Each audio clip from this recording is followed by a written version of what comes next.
"Ma'am, I'm going to have to ask you to step away from the counter." Trevor Kane said it loud, loud enough that the whole lobby of Cedar Hill Savings turned to look at the old woman in the worn gray coat. Dorothy Hollis held her ground, both hands wrapped around a single envelope. "My husband left me a safe deposit box," she said. "Number 113. I just need to get into it." "That box isn't under your name." Kane didn't even look at the screen. He looked at her coat, at her scuffed shoes, at the cracked vinyl purse hanging from her arm. "We get people in here all the time trying this kind of thing. I don't know what you think you're going to find, but it isn't yours. Please." Dorothy's voice didn't rise. It never did. "His name was Samuel Hollis. He told me to come. He wrote it down for me before he passed." Kane sighed like she was wasting his whole morning. Then he glanced at the monitor, and something crossed his face. A number, a little red flag on the account. Something that didn't match the woman standing in front of him. And instead of stopping, instead of asking a single question, he made the worst decision of his career. "Leon," he called to the security guard by the door. "Can you walk this lady out, please? She's holding up my line." The whole bank went quiet. An old woman, 3 months a widow, standing alone with her husband's last letter pressed to her chest, being walked toward the door like a criminal. What Trevor Kane didn't know was whose name sat on the single largest block of stock that bank had ever issued. He didn't know that the quiet man who saved Cedar Hill Savings from collapse 35 years ago was the same man this woman had just buried, and he had no idea that before that day was over, he would learn exactly whose money he had just tried to throw out onto the street. Before we go any further, tell me in the comments where you're watching from to understand why a grieving old woman walked into that bank with nothing but an envelope. We have to go back to the start of that same morning. Dorothy Hollis woke up at 6, the way she had for 45 years, and for a moment, in that soft gray space between sleeping and waking, she forgot. She reached across the bed for Sam. Her hand found cold sheets and an empty pillow. And then she remembered, the way she remembered every single morning now, all over again, like the first time. Sam was gone. He had died in the winter, quietly, the same way he had done everything. 3 months ago now, though it felt like a wound that was still open. 45 years of marriage, and at the end, it had come down to a hospital room and the slow letting go of a hand she had held since she was 20 years old. She lay there a while, then she got up, because that was what you did. You got up. The house was paid off at least.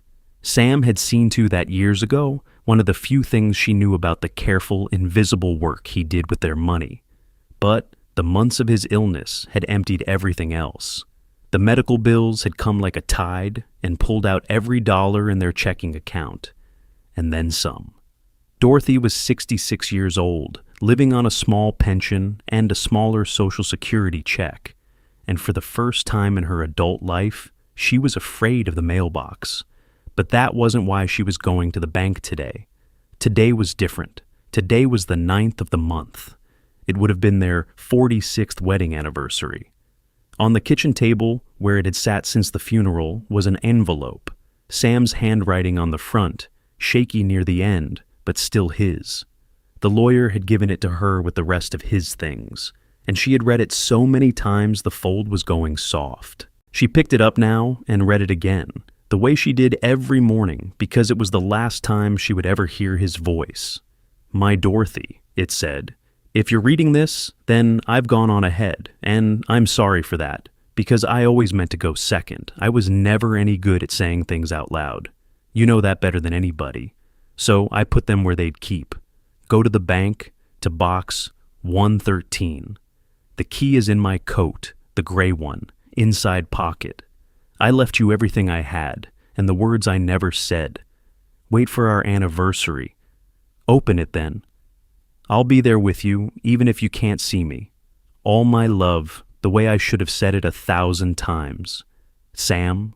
Dorothy folded the letter and held it to her chest and let herself cry, just for a minute, the way she allowed herself 1 minute every morning.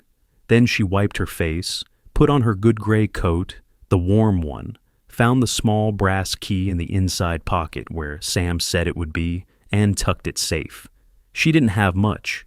She wasn't sure what Sam could have left her, a man who clipped coupons and fixed his own shoes and never once spent $1 he didn't have to. Maybe a little money set aside. Maybe nothing but those words he promised. That would be enough? The words would be enough. She had no idea what was actually waiting in that box, and she had no idea that a man in an expensive suit was about to stand between her and the last thing her husband ever gave her.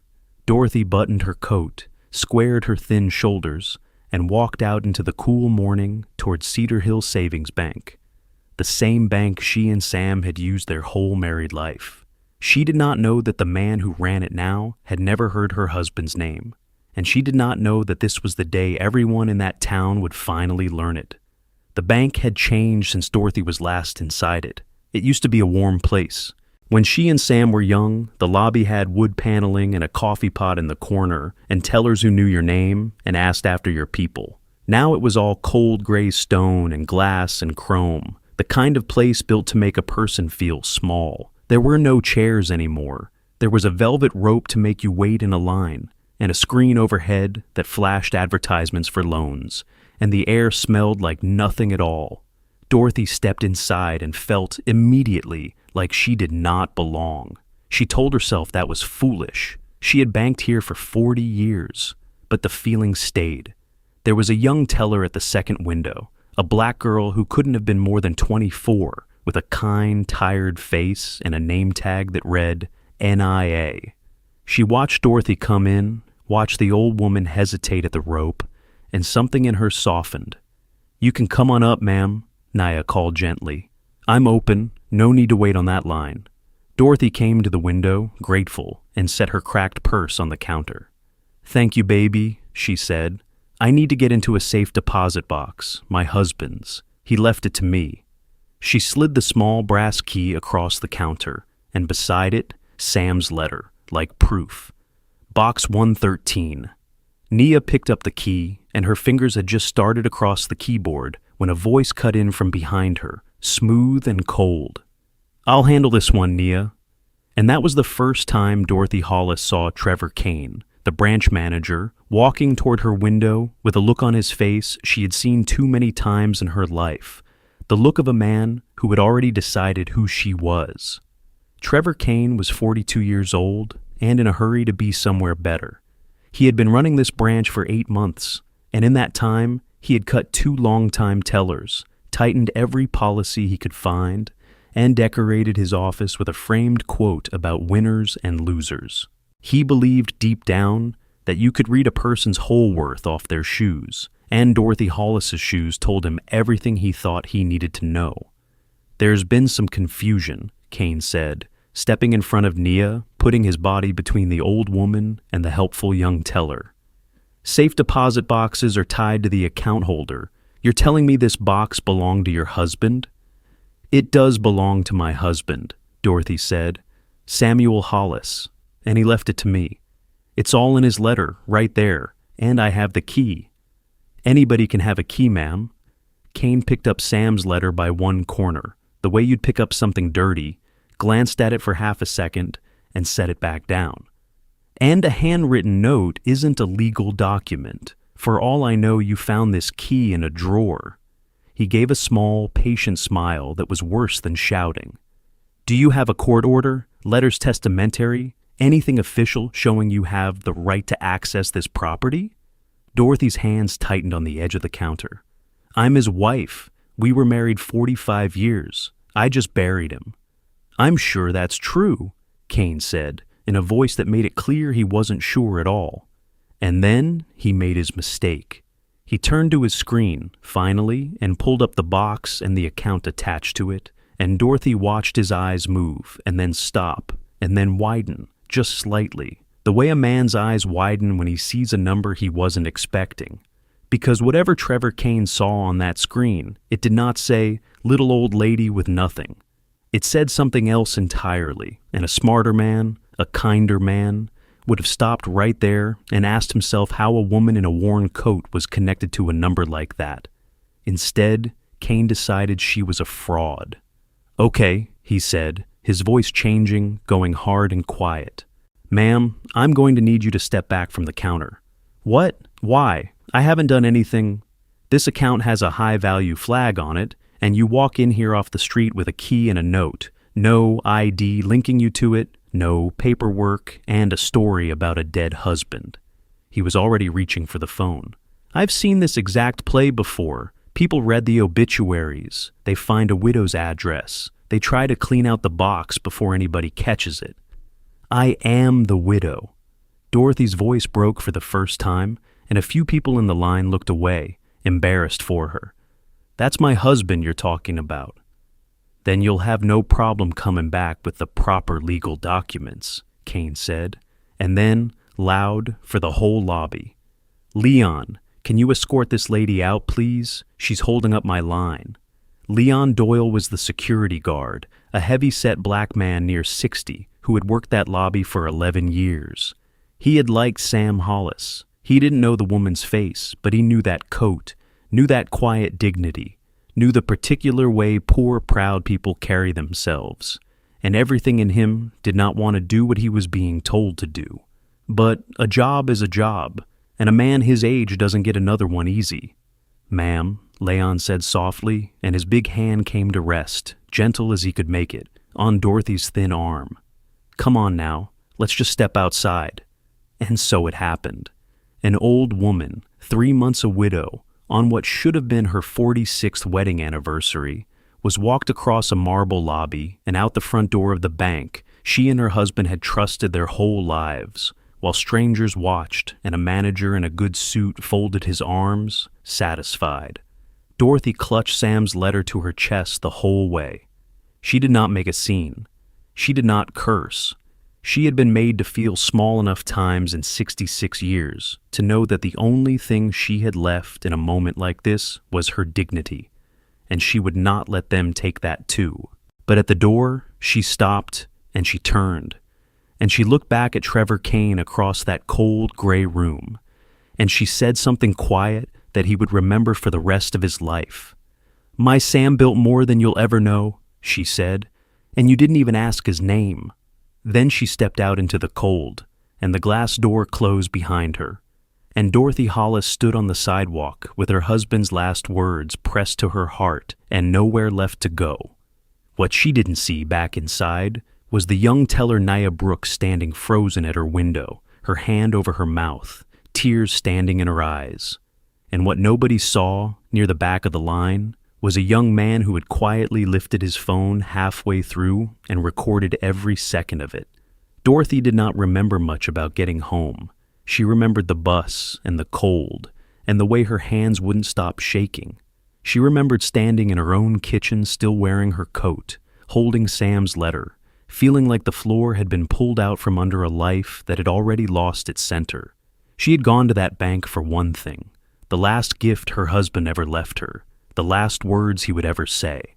And a stranger had looked at her shoes and decided she was a thief. She sat down at the kitchen table, in the chair that had been hers for 45 years, across from the chair that had been his, and she felt the full weight of being alone. People who had a good marriage will tell you the worst part of losing it isn't the big things, it's the small ones. It's reaching for 2 coffee cups out of habit. It's the silence where a voice used to be. For Dorothy, it was the notes, because that was the thing about Sam Hollis. He was not a man of words. He had grown up hard, the youngest of 7, in a house where feelings were a luxury nobody could afford. And he had never once in his life been able to say the words, "I love you," out loud. It had hurt Dorothy when they were young. She used to wonder if something was wrong with her, or with him. And then one Friday, early in their marriage, she found a folded piece of paper tucked under her coffee cup. Just a few lines in his careful block printing. "Dorothy, I am no good at saying this, so I am writing it. You are the best thing that ever happened to a man like me. I will spend my life trying to deserve you. Sam."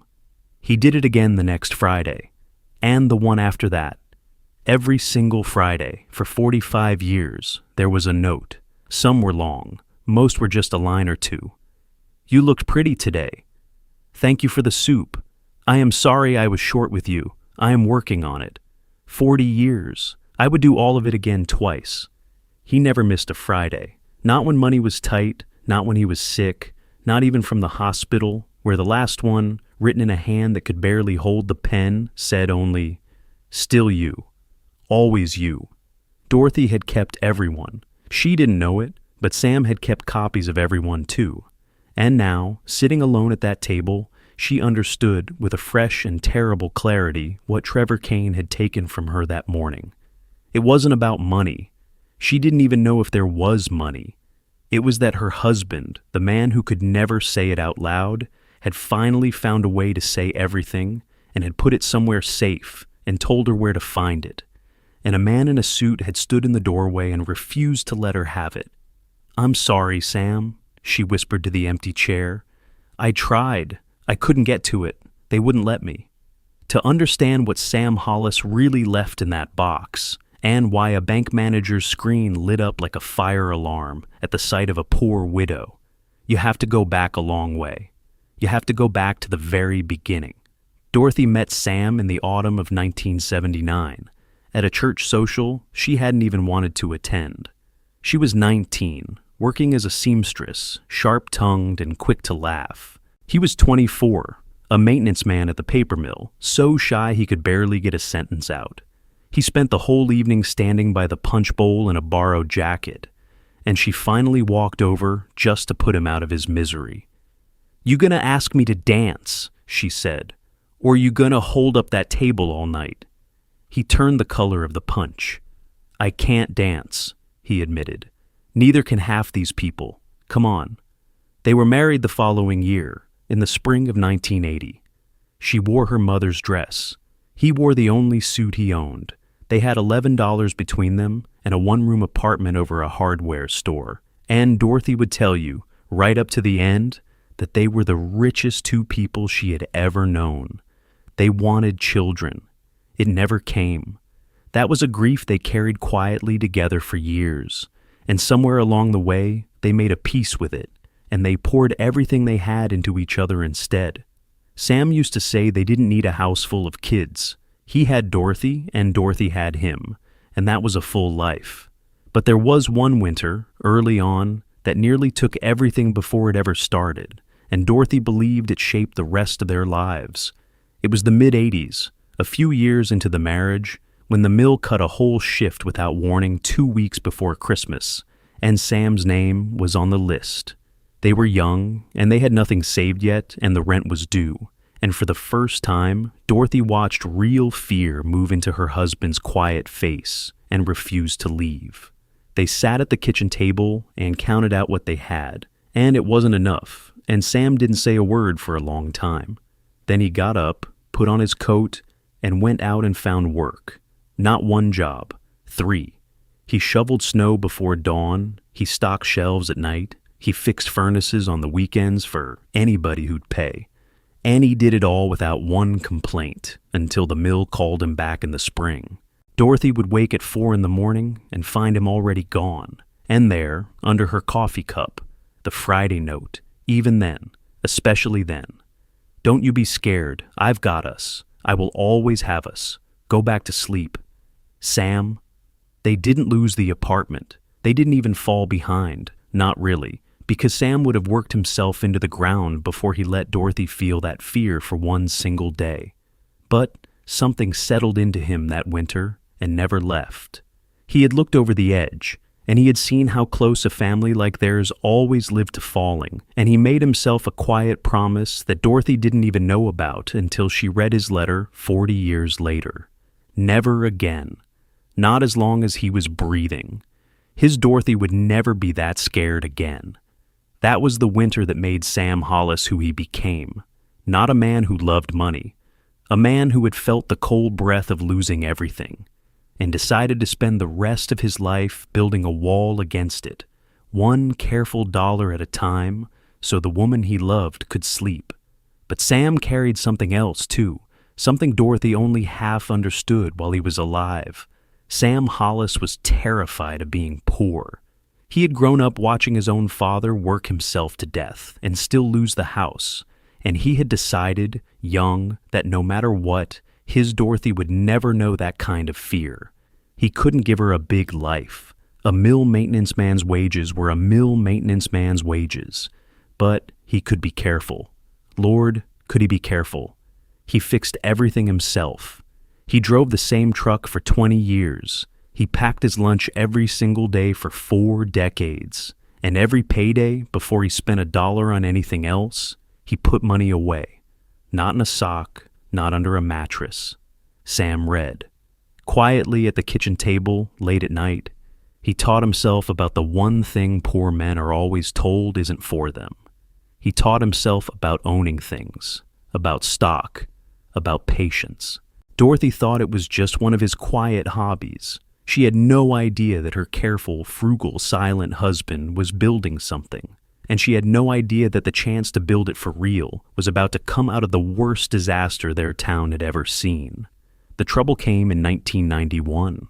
There was a wave of bank failures sweeping the country in those years, small savings banks going under one after another, and Cedar Hill Savings was about to be one of them. Bad loans, a panicking board, depositors lining up to pull their money out. The local paper ran a headline that said the bank had weeks, maybe days. The town was scared. A lot of families had everything they owned inside those walls, and they were watching it circle the drain. Most people did the sensible thing. They ran. They pulled their savings and got out while they could, and every dollar that walked out the door pushed the bank one step closer to the edge. Sam Hollis did the opposite. Sam had been watching the bank's stock fall for weeks, reading every number he could find at that kitchen table at night. The shares had collapsed to almost nothing, pennies on the dollar, because everyone was certain the bank was dead. But Sam had done something nobody else in that panic had bothered to do. He had read the bank's actual books, the parts that were public, and he had come to a quiet, stubborn conclusion. The bank wasn't rotten. It was just scared. Underneath the panic, it was a sound little bank that had made a few bad loans and lost its nerve. If somebody believed in it, if somebody steadied it, it would live. One night he sat Dorothy down at the table and told her he wanted to take their savings, every dollar they had put away over 11 years of packed lunches and fixed shoes, and buy the stock that everyone else was running from.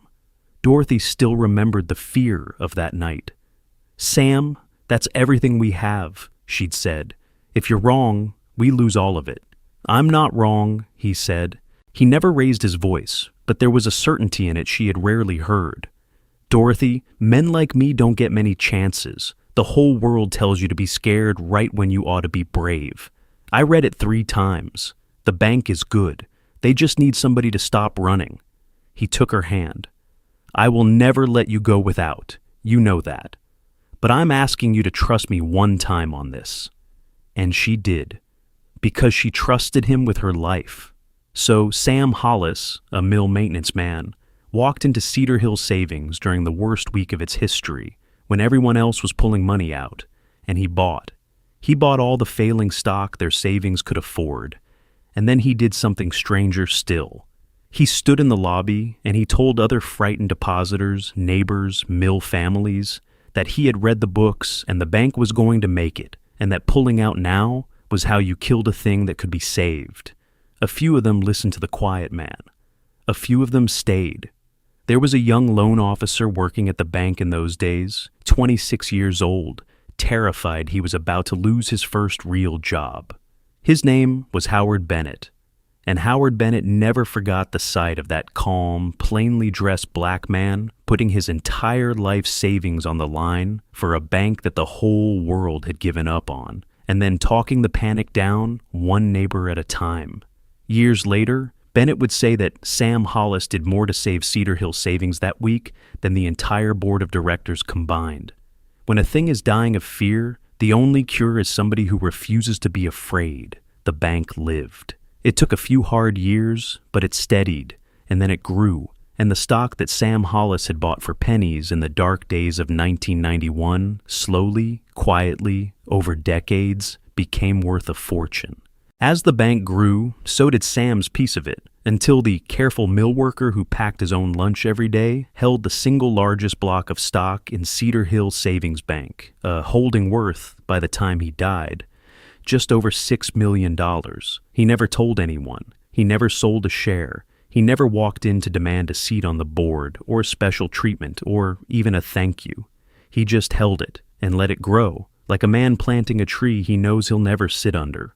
All so that one day when he was gone, his Dorothy would never have to be afraid of the mailbox. He left it all to her, locked in box 113, along with 45 years of Friday notes and one last letter. And 35 years after Sam Hollis stood in that lobby and saved the whole bank with nothing but his nerve, his widow would stand in that very same lobby, and a manager who had never heard his name would have her walked out the door like a thief. But the young loan officer who watched it all happen in 1991 was still around. He wasn't a frightened 26-year-old anymore. Howard Bennett was 61 now, and he was the chairman of the entire bank. And he was about to find out what had been done that morning in his lobby to the widow of the man he owed everything to. Back inside the branch, Nia Brooks could not let it go. She was 24 years old and 3 months into the only good job she'd ever had, and she knew exactly what it would cost her to make trouble for Trevor Kane.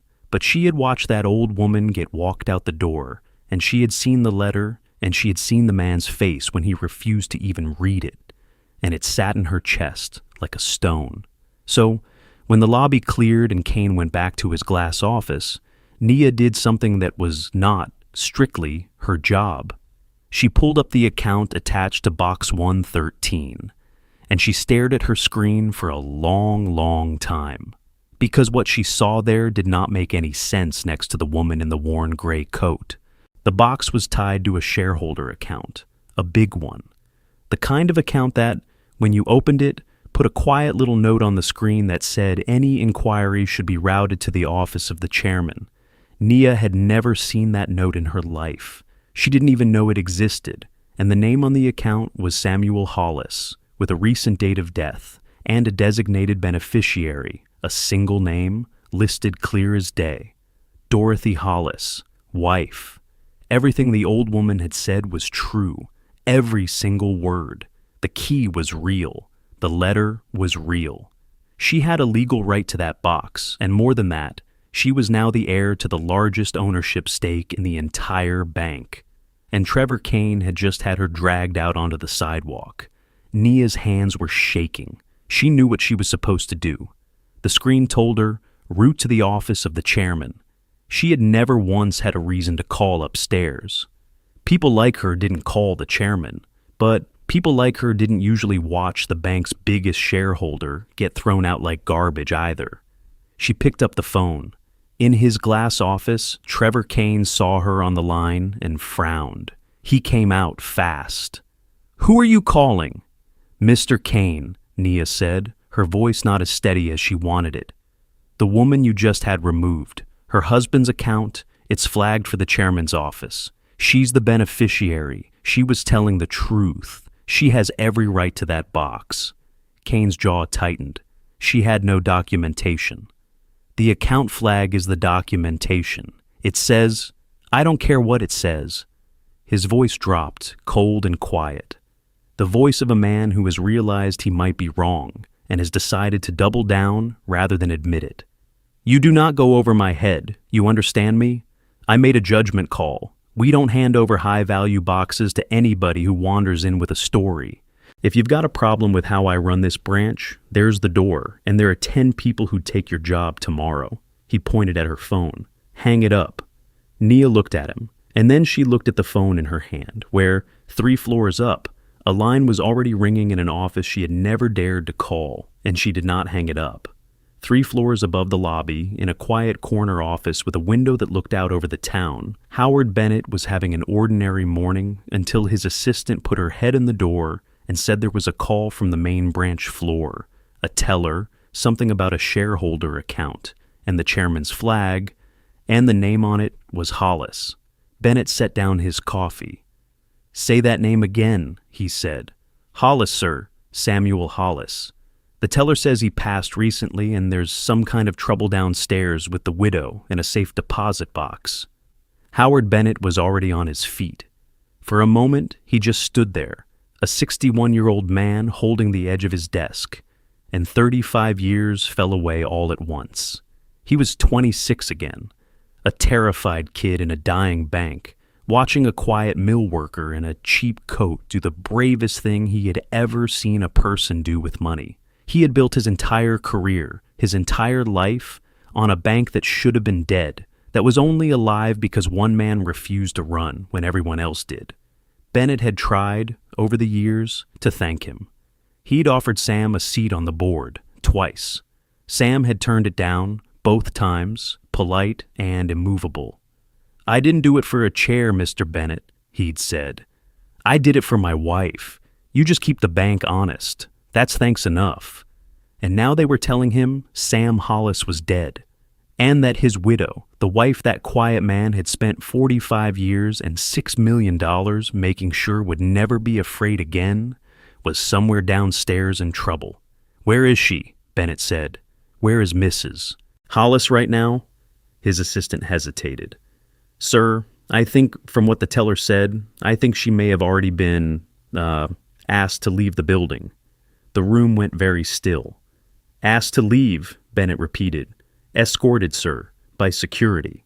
Howard Bennett's face did something his assistant had never seen in 15 years of working for him. It went pale, and then it went hard as stone. "Get me that teller on the phone, the one who called. Not the manager, the teller." He was already pulling on his suit jacket. "Then get me everything on the Hollis account, and I mean everything, on my desk in 5 minutes. And then I want you to find that woman. I don't care if you have to send people up and down every street in this town. Sam Hollis's widow does not spend one more minute out in the cold. Do you understand me? Find her." Dorothy spent that afternoon in the quietest, lowest place she had been since the funeral. She didn't cry anymore. She had used up her crying. She just sat at the kitchen table with Sam's letter and his small brass key in front of her, and she felt something she had managed to hold off for 3 months. She felt like she had failed him.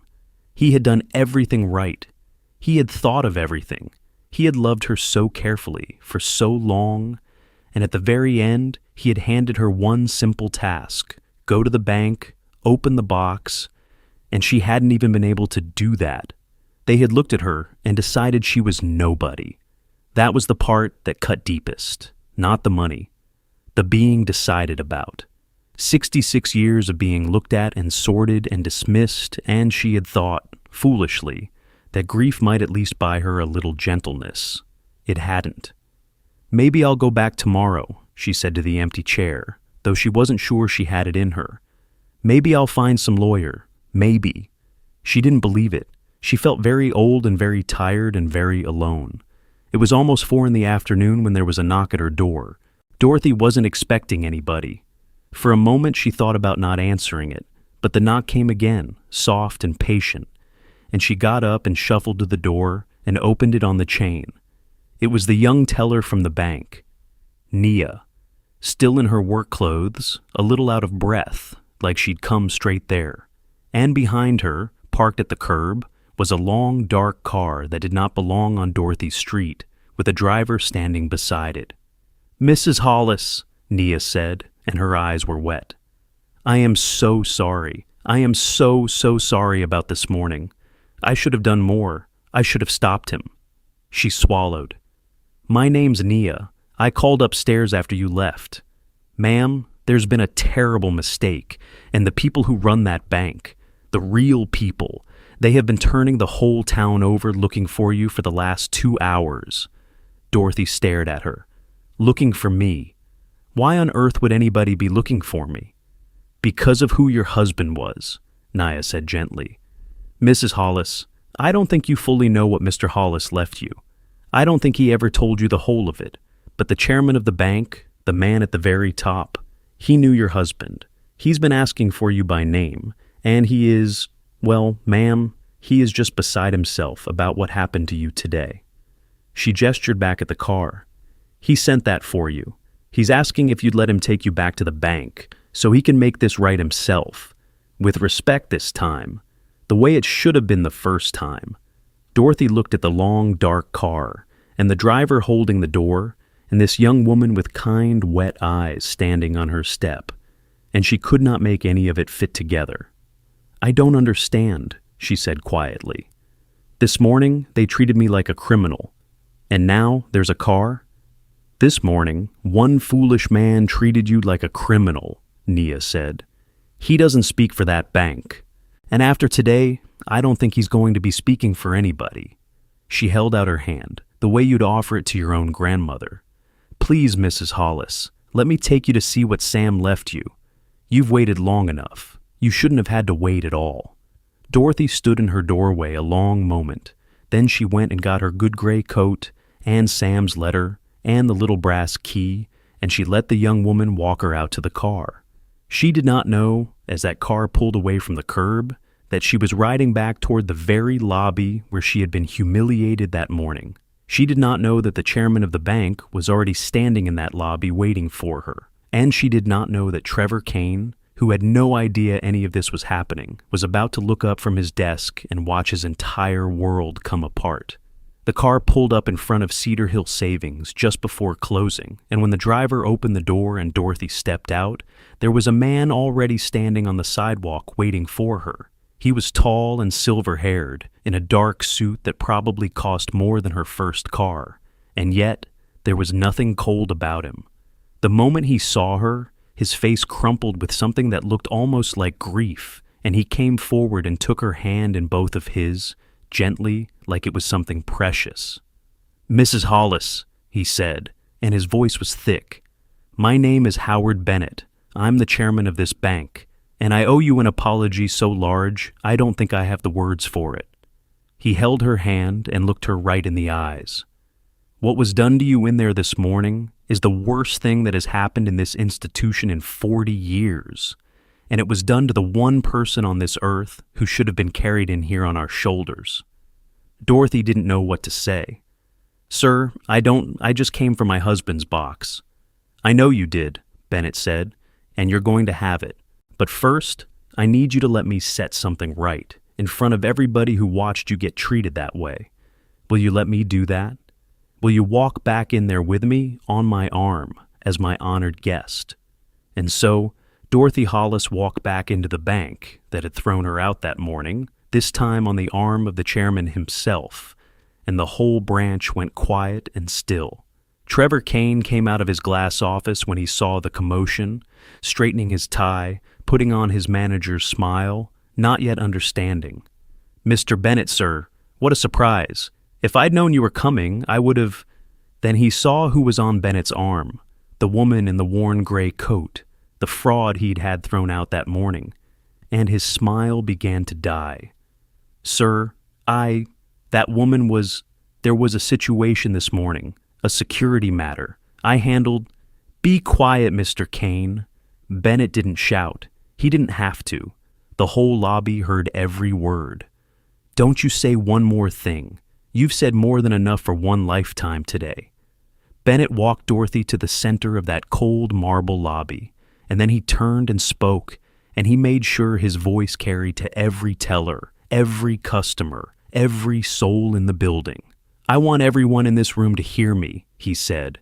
"This woman is Dorothy Hollis. Her husband was Samuel Hollis. Most of you never knew him. He was a maintenance man at the paper mill. He drove an old truck and packed his own lunch and never once raised his voice.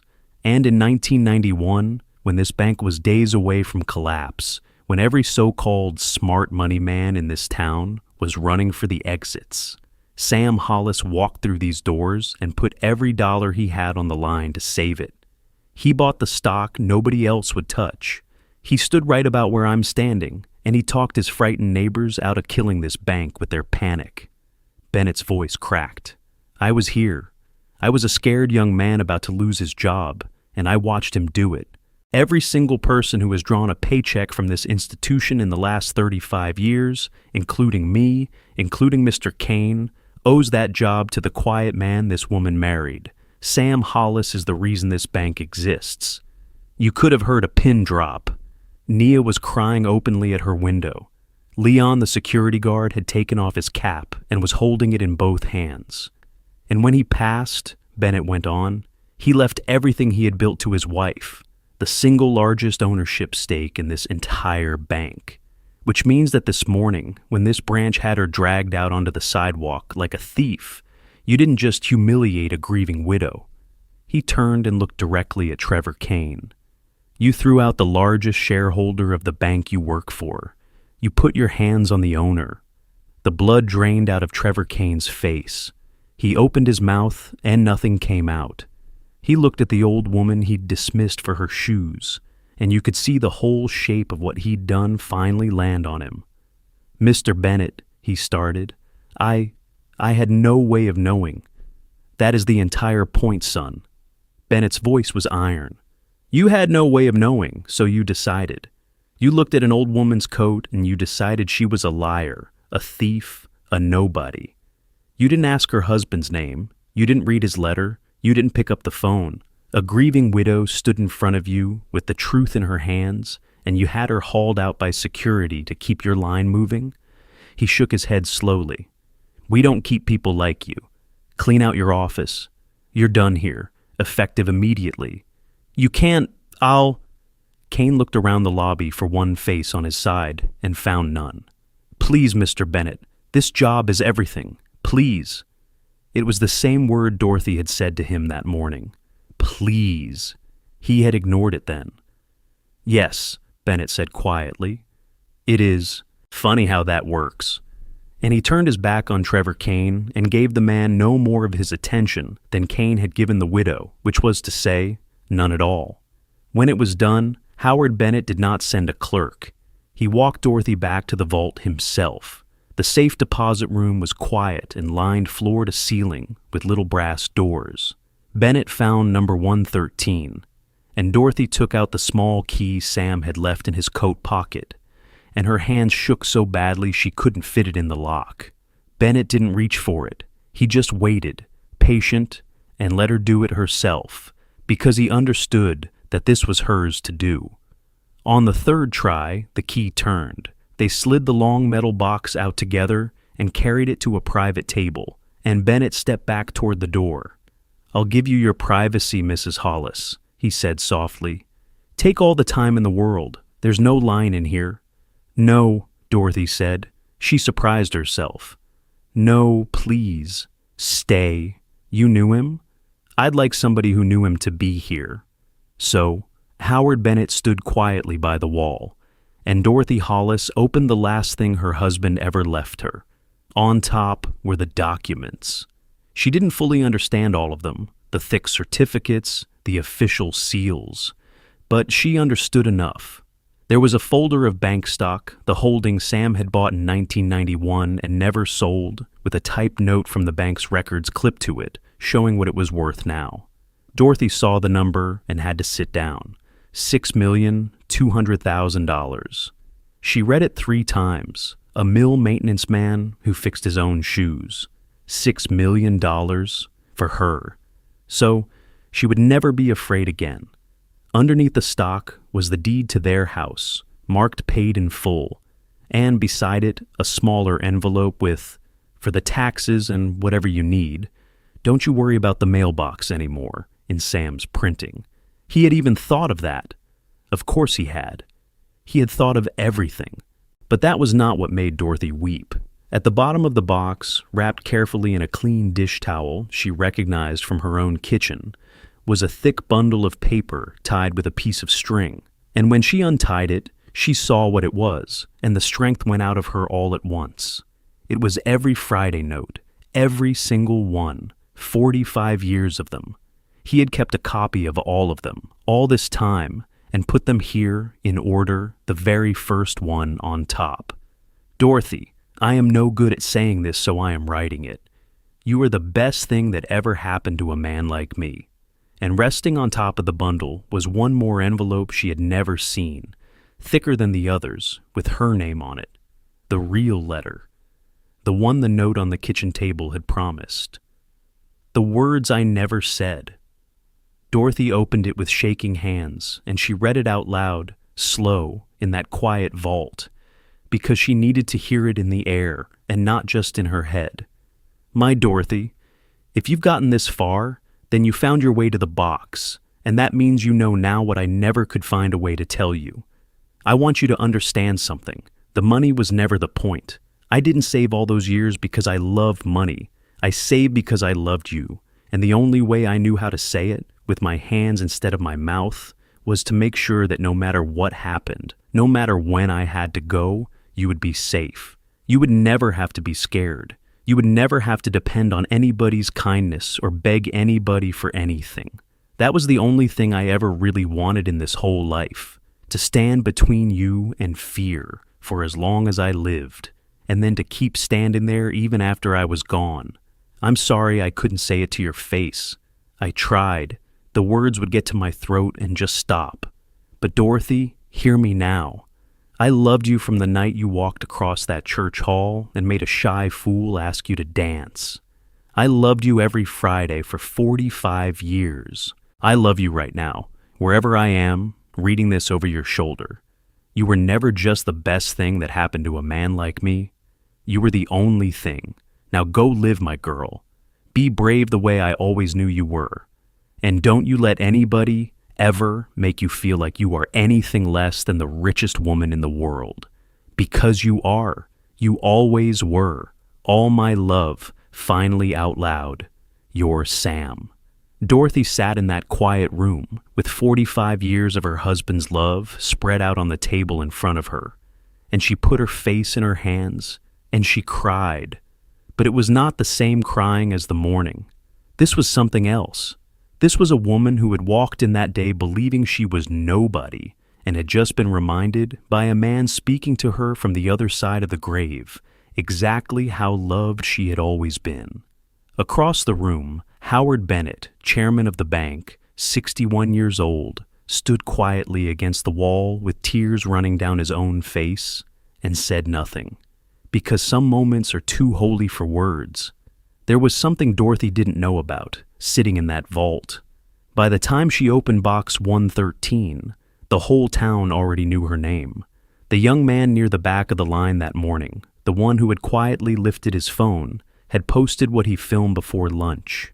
It was all there, the old woman in the worn coat, the letter held to her chest, the manager refusing to even look at it, the words, "She's holding up my line," and the long, awful walk to the door. He had written under it only one sentence. This is how a bank in our town treated a widow on her wedding anniversary. It spread the way these things spread when they touch a nerve. By that evening, it had been shared tens of thousands of times, and the comments were a river of anger, because everyone who watched it saw their own mother, their own grandmother, their own self in that worn gray coat. People shared their own stories of being judged by their clothes, of being followed in stores, of being made to feel like nothing by someone in a nicer suit. The video did what those videos do. It held up a mirror, and the town did not like what it saw. And then, late that night, a second post went up, and it changed everything. Someone who worked at the bank, nobody ever found out who, posted the rest of the story. Who Sam Hollis was. What he had done in 1991. That the woman they'd thrown out was the largest shareholder of the very bank that humiliated her. That her husband had saved that institution and asked for nothing, and his widow had been dragged out by security for trying to reach his final letter. If the first video made the town angry, the second one broke its heart, because now it wasn't just a story about cruelty. It was a story about a quiet man's lifetime of love, and how easily the world had spat on it. By morning, Trevor Kane was the most disliked man in 3 counties. It wasn't only that he'd lost his job. There was no other bank in the region that would touch him now. No business that wanted the man from that video anywhere near their customers. He had spent his whole life believing you could read a person's worth off their shoes. And in the end, the whole world had read his off a 30-second clip and found him wanting. He left town within the month. Howard Bennett never spoke his name again, and neither, in the end, did anyone else. Some men build their own ruin one small cruelty at a time, and all the world has to do is finally hold up a camera. But the story was never really about Trevor Kane. He was just the cold morning that made the whole town finally see the man who had been quietly holding it up for 35 years, and the widow he'd left behind. Dorothy learned about the videos the next day when Nia came by to check on her and showed her on her phone. Dorothy watched herself being walked out of that bank, and she was quiet for a long while. "I look so small in it," she finally said. "No, ma'am," Nia said softly. "You look like the only one in the whole room with any dignity. That's why it moved people. They could see it. Even when nobody else could, they could see it." Dorothy thought about that. Then she did something that surprised the young woman. She reached over and took Nia's hand. "You picked up that phone," Dorothy said, "when that man told you not to. You knew it could cost you your job, and you picked it up anyway, for an old woman you'd never met." Her eyes filled. "Do you have any idea how rare that is, baby? Most people just look away. My Sam was the kind who didn't look away, and neither are you." Nia couldn't speak.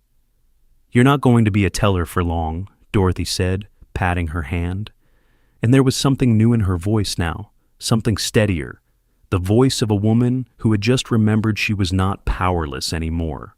"Not if I have anything to say about it. And it turns out I have quite a lot to say about it." A week later, Howard Bennett invited Dorothy to his office, the real one, the quiet corner with the window that looked out over the whole town. He had a stack of papers for her, more documents than she had ever seen, things about her shares and her rights and her seat, if she wanted it, on the board of the bank. Dorothy sat across from him in her good gray coat and listened to all of it, and then she folded her hands and asked the only question that mattered to her. "Mr. Bennett, what would Sam have wanted me to do with all this?" Bennett thought about it honestly. "Sam never wanted anything for himself," he said. "Not a board seat, not a thank you, not even his name on a plaque. The only thing he ever told me he wanted was for you to be safe and never afraid." He smiled gently. "You're that now, Dorothy. The house is paid, the money's yours. You'll never want for anything again. He did exactly what he set out to do." "Then I've got more than I need," Dorothy said simply. "A woman my age, no children, all alone. What am I going to do with $6 million and a seat on a board?" She looked out the window at the town she'd lived in her whole life. "Sam saved this whole bank so that I wouldn't be afraid. I think he'd like it if some of what he built went to making sure other folks don't have to be afraid either." And that was how the Samuel Hollis Fund began. Dorothy kept her husband's shares, every one of them, because Sam had held them for 35 years, and she would not sell what he'd bled for. But she took the income they threw off, more money every year than Sam had earned in a decade at the mill, and she put it to work. The fund was a simple thing, the kind of thing a practical woman builds. It helped the widows of mill workers and tradesmen, the quiet women left behind by quiet men, the ones nobody writes about. It paid a heating bill in January. It covered a funeral nobody could afford. It made sure an old woman in a worn coat never again had to be scared of her own mailbox. Dorothy ran it herself, out of a small office the bank gave her, and she did it the way Sam would have, carefully, without fuss, asking people their names and listening to their stories. She had spent her whole life being looked at and sorted by people who thought they knew her worth at a glance. Now she spent her days making sure that the women the world overlooked got looked at, really looked at, by somebody who knew exactly what that was worth. She did one more thing too. She insisted on it, and a woman who owns the largest stake in the bank tends to get her way. Nia Brooks was promoted, not a little promotion. Within the year, the young teller who had picked up a phone when a powerful man told her not to was the manager of that very branch, sitting in the same glass office Trevor Kane had decorated with his quote about winners and losers. The first thing Nia did was take that quote down. The second thing she did was put chairs back in the lobby and a coffee pot in the corner and a small frame photograph on the wall by the door. It was a picture of Sam Hollis, just an ordinary man in an ordinary jacket, the kind of man you'd walk right past on the street. Under it, a small brass plate read, Samuel Hollis, who saved this bank when no one else believed in it and asked for nothing. Look twice at everyone. Look twice at everyone. Dorothy had chosen those words herself, because if there was one lesson in the whole terrible, beautiful mess of that anniversary morning, it was that one. The man who'd thrown her out had refused to look even once. And everything that mattered, all of it, Sam's love, Sam's courage, the whole worth of a human being, had been sitting right there in front of him the entire time, in a worn gray coat, waiting for someone to simply look twice. Leon Doyle, the security guard who had had to walk her out that morning, came to Dorothy privately, hat in his hands, and tried to apologize. Dorothy stopped him before he could get it out. "You were gentle with me, Leon," she said. "Even when they made you do an ugly thing, you were gentle. I felt it. Don't you carry that. You kept your kindness in a place that was trying to take it from you. That's no small thing." And she made sure, quietly, that Leon got a raise he never asked for and never knew where it came from. The strangest gift of all came in the weeks that followed, and it came from people Dorothy had never met. Once the town knew Sam's name, once they knew the quiet mill worker who'd saved the bank, something began to happen. People started coming forward, not for money. They came to tell Dorothy things about her own husband that she had never known. A woman named Ruth, near 80 now, came to the little fund office one afternoon and sat down across from Dorothy and said, "Your Sam paid my rent for 4 months in 1986. My husband had passed, and I had nothing, and one day there was just an envelope under my door, cash, no name. It happened every month until I got back on my feet. I always wondered who. Last week I saw his picture in that bank, and I knew that face. I came to say thank you, 40 years late." Dorothy sat very still. She had never heard a word of it. A man named Carl, a retired mill hand, told her Sam had quietly covered his daughter's school books for 3 straight years and made him swear never to mention it. A young mother said Sam had fixed her furnace in the dead of winter for free and left a $50 bill on the counter for the kids on his way out. The high school football coach said that for 2 decades, every fall, an anonymous donor had paid the equipment fees for any boy whose family couldn't. And the checks had stopped coming that winter, the winter Sam died. And only now did he understand why. One after another they came, and Dorothy began to understand that the man she had been married to for 45 years had been even quieter and even kinder than she had ever known. He had not just saved his money for her. All those careful years, while she thought he was simply being frugal, Sam Hollis had been reaching out into the dark, over and over, to catch people as they fell. And he had done all of it without ever once letting his right hand know what his left was doing. "Why didn't he ever tell me?" Dorothy asked Howard Bennett one afternoon, when the two of them had become something like friends. 2 old people who had loved the same quiet man in different ways. Bennett thought about it. "I asked him something like that once," he said. "Back when I was trying to get him to take credit for saving the bank. I told him people should know what he did, and he just shook his head and said, 'A good deed with your name on it is half a good deed, Mr. Bennett. The other half you kept for yourself.'" Bennett smiled. "I never forgot it. I've spent my whole life trying to live up to a sentence a maintenance man said to me at a kitchen table." Dorothy laughed and cried, both at once. It sounded exactly like Sam, every word of it. The bank did one more thing, and Dorothy let them because she understood it wasn't really for Sam, who would have hated the fuss. It was for the town, which needed it. On a cold morning that spring, they gathered in the lobby, Bennett and Nia and Leon, and a crowd of people who had come to remember a man most of them had walked past 100 times, and they hung Sam's photograph on the wall and read the words off the little brass plate out loud. "Look twice at everyone." Ruth was there, and Carl, and the young mother, and the football coach, and dozens of others whose lives had been quietly touched by a man who never wanted them to know. They were not rich people. They were mill people, working people, the kind of people the world walks past. And every one of them had been seen once by Sam Hollis when they needed it most. Dorothy stood in the middle of the same lobby where she had been humiliated and looked at her husband's ordinary face on the wall, and for the first time since the funeral, she did not feel alone. The room was full of the proof of him.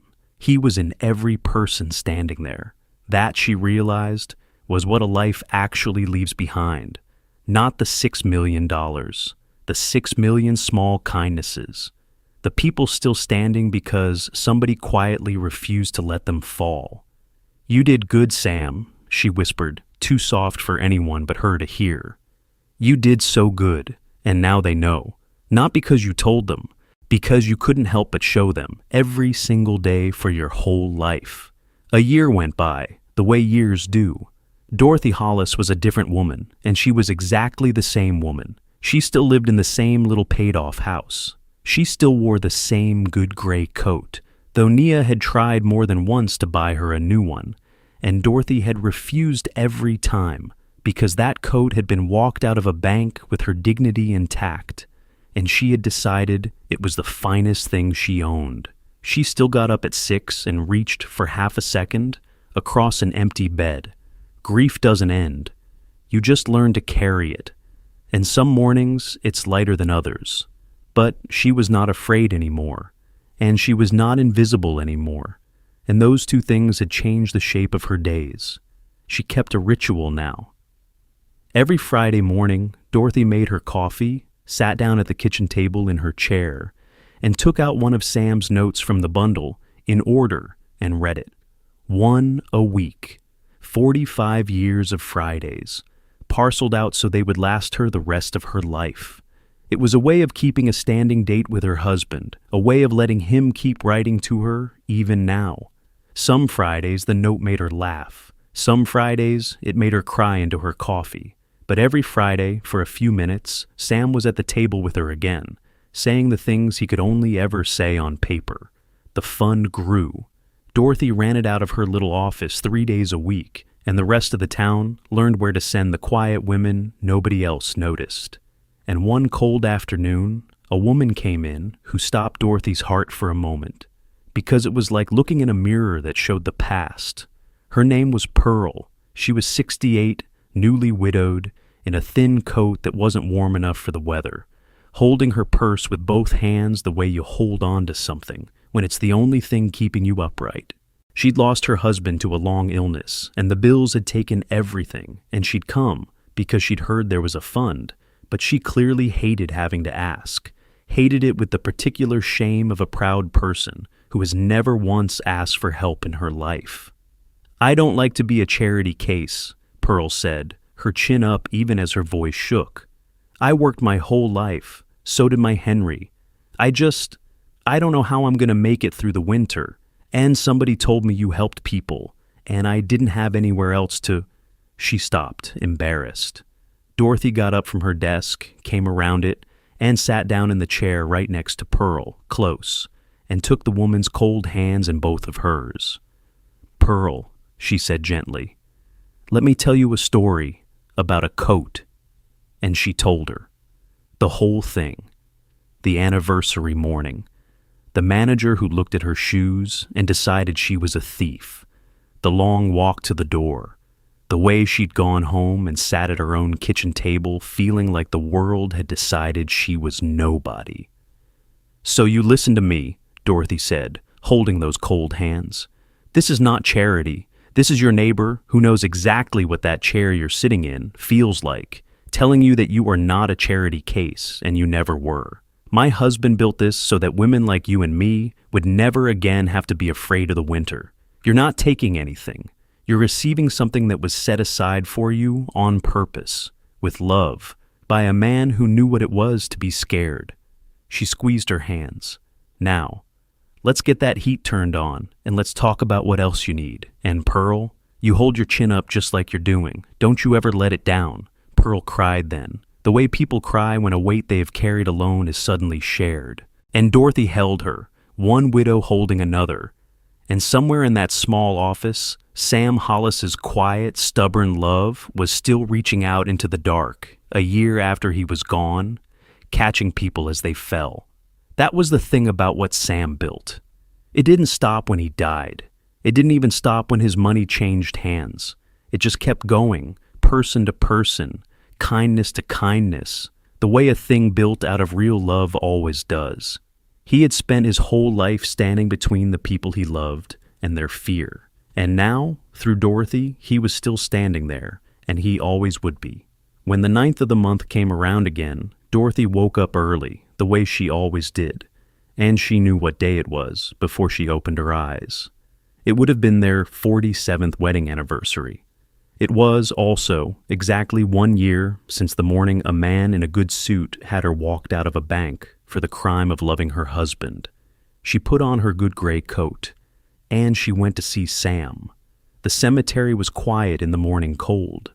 Dorothy walked the path she knew by heart now, and came to the simple stone, the one she'd chosen, that said his name and his dates, and underneath, in letters she'd picked herself, "He stood between us and fear." She'd thought a long time about what to put there. In the end, that was the truest thing she knew about him. She brushed the frost off the top of the stone with her bare hand, gentle, the way you'd wipe something off a sleeping face. Then she sat down on the little bench she had put there, and she took out that week's Friday note, and she read it to him out loud. It was an old one, from early in their marriage. "Dorothy, I drove past the church today where you made me dance. I still can't believe you walked over to me. Best luck a man ever had. Sam." She smiled and folded it back up. "Well, Sam," she said to the stone, the way she talked to the empty chair at home, easy and natural, like he was just in the next room. "It's been a year. I want to tell you what happened, because I think you'd want to know, and I think maybe some part of you already does." And she told him, all of it, the bad morning and the long walk to the door, and then everything after, the young teller who picked up the phone, the old chairman who turned the whole town over looking for her, the box and the stock and the deed and the notes and his letter, the one where he finally said it all out loud. She told him about the fund and about Pearl and about Ruth and Carl and the football coach and all the people who'd come to tell her things about him she'd never known. She told him his picture hung in the lobby now with the words she'd picked. Look twice at everyone. "You should see it, Sam," she said softly. "All those people you caught in the dark, all those years, they came. They came to say thank you to a man who never wanted thanking. You couldn't hide it after all. Turns out you can't hide a life like yours. It shows. It just shows." She sat with him a while in the cold, the way she used to sit with him at the kitchen table, in the comfortable quiet of two people who never needed to fill the silence. "I was so scared after you went," she finally said. "Not just of the money. I was scared I'd disappear. That without you to see me, I'd just turn into one more old woman the world walks right past." She wiped her eyes. "But you thought of that too, didn't you? You always thought of everything. You made sure that when I couldn't see myself anymore, the whole world would have to. You gave me back to myself, Sam. Even from there, you're still taking care of me." On her way home, Dorothy stopped at the bank. She didn't need anything. She just wanted to stand in it, on this day of all days. And when she walked through the door in her worn gray coat, the same coat, the very same one, the whole place lit up. Nia came out from the glass office with her arms open. Leon straightened up and gave her a warm, "Morning, Mrs. Hollis," like she was the most important person who'd walked through those doors all day, because she was. A teller poured her a cup of coffee from the pot in the corner without being asked. There were chairs to sit in now, and warmth, and her husband's ordinary face watching over all of it from the wall by the door. 1 year ago, an old woman in a worn coat had been dragged out of this room like she was nothing. Today, that same old woman, in that same coat, sat down in a comfortable chair in the warm lobby of the bank her husband had saved, sipped her coffee, looked up at his photograph, and was, at long last, exactly where she belonged. Dorothy Hollis lived a good many more years, and they were full ones. The fund outgrew the little office and helped hundreds of families before it was done. Nia ran that branch like it was a home and not a machine, and people came from across town to bank in the place with the chairs and the coffee and the kind young manager and the picture of the quiet man on the wall. Howard Bennett and Dorothy stayed friends to the end of his days, two people bound together by their love of the same good man. And every Friday, for the rest of her life, Dorothy made her coffee and read one of Sam's notes, and was, for a few minutes, the happiest woman alive. When she finally passed, gently in her sleep, in the same little house, the church could not hold the people who came. Mill widows and schoolboys grown into men, people Sam had caught in the dark, and people Dorothy had caught after him. A whole town's worth of small kindnesses come to say goodbye. They buried her next to Sam, under a stone that matched his, and on it, at her instruction, were just 3 words. Seen at last? So, let me ask you something before you go. There is a woman near you right now, an old woman maybe, in a coat that's seen better days. Maybe she's ahead of you in line, counting out her change too slow. Maybe she's the one the cashier sighs at. Maybe she lives alone at the end of your street, and you've never once knocked. You look at her, and without even meaning to, some part of you sorts her, files her, decides her. We all do it. The man in this story did it, and it cost him everything. But you have no idea what that woman has carried, no idea who she loved or who loved her, or what quiet, world-changing thing the silent man beside her might have done before he was gone. You have no idea that the worn coat might be wrapped around the richest heart in the whole town. The world is so quick to decide that the quiet ones, the old ones, the plain ones, are nobody. And the world is so often, so completely wrong. Sam Hollis spent his whole life proving that the most powerful thing a person can do is simply refuse to look away. He saw the people nobody else saw. He caught the people nobody else caught. He loved one woman so carefully, for so long and so quietly, that even death couldn't stop it. And when the world looked at his widow and saw nothing, it turned out she was holding everything. You don't have to save a bank to change a life. You don't have to leave $6 million.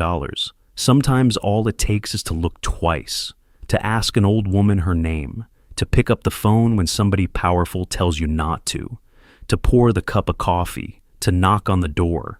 So, this week, find the quiet one, the widow, the old man, the person the world walks past. Look at them, really look, the way Sam looked, the way Dorothy learned to look, because every single one of them is somebody's whole world, or was once. And the kindest thing you will ever do is let them know that they are seen. If Dorothy and Sam's story touched your heart, do me a favor. Tell me in the comments about someone in your life who deserves to be looked at twice. Hit that like button so more people find this story, and subscribe and turn on the bell so you never miss the next one, because they were here. They mattered. They loved each other in 1,000 quiet ways the world never noticed. And as long as we keep looking twice, nobody is ever really invisible. Take care of each other. Look twice. And I'll see you in the next story.